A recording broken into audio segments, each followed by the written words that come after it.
என் வார்த்தை அக்கினியைப் போலவும் கன்மலையை நொறுக்கும் சமட்டியைப் போலும் இருக்கிறது அல்லவோ என்று கர்த்தர் சொல்லுகிறார். கர்த்தருடைய வார்த்தை எப்படி இருக்குன்னா அக்கினியை போல இருக்கும். அந்த வார்த்தை இருபுற கருக்குள்ள பட்டயம் போல இருக்குதுன்னு சொல்லப்பட்டிருக்கும்.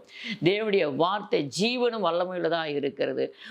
பேசுகிற எனக்கும் சரி, கேட்கிற உங்களுக்கும் சரி, கர்த்தருடைய வார்த்தை இருபுறம் கருக்குள்ள பட்டயம்.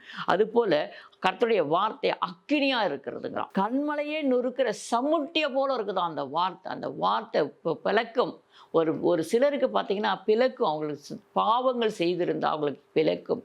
அநியாயம் செஞ்சிருந்தா அவங்களுக்கு அந்த வார்த்தை பரிந்து பேசு, இப்படி பேசு, நீ செய்கிறது தவறு என்று சுட்டி காட்டும். ஆனால் ஆண்டவருடைய பிள்ளைகளுக்கு ஆண்டவருடைய அந்த வார்த்தை ஆறுதலாக இருக்கும். சிறுமைப்பட்டவர்களுக்கும், எளிமையானவர்களுக்கும், கைவிடப்பட்டவர்களுக்கும், தேற்றரவாளன் அற்றவர்களுக்கும் இந்த வார்த்தை போய் அவங்களை ஆறுதல் படுத்துமா, தேற்றுமா, அவங்களை பரிசுத்தமாய் பாதுகாத்து கொள்ளுமா. என் பிரியமான தேவச்சனமே, ஆண்டுடைய வார்த்தை சில பேருக்கு துணையாளராக இருக்குமா, சில பேருக்கு தகப்பனாக இருக்குமா.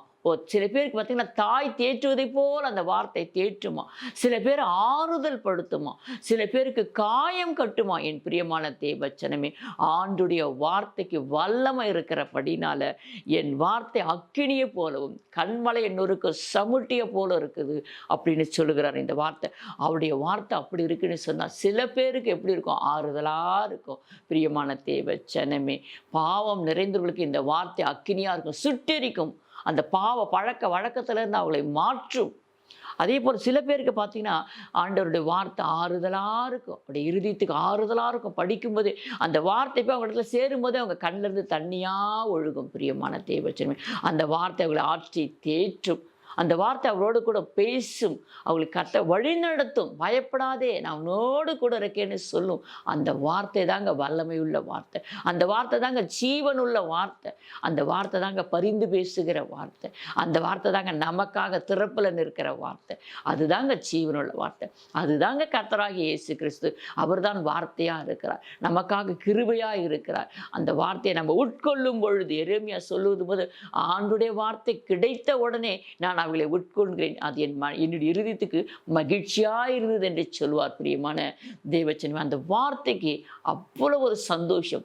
நீங்கள் கூட இந்த வார்த்தைகள் கிடைத்த உடனே இதை உட்கொண்டு இன்னும் ஆராய்ந்து பாருங்கள். இன்னும் இந்த வார்த்தைகள் என்னென்ன எழுதப்பட்டிருக்கிறது தேடி வாசியுங்கள். அப்பொழுது உங்களுடைய ஆசீர்வாதம், நீங்கள் என்ன காரியத்துக்காக ஜெபித்து கொண்டிருக்கீங்களோ அதை கர்த்தர் வாய்க்க செய்வார், கொடுப்பார்.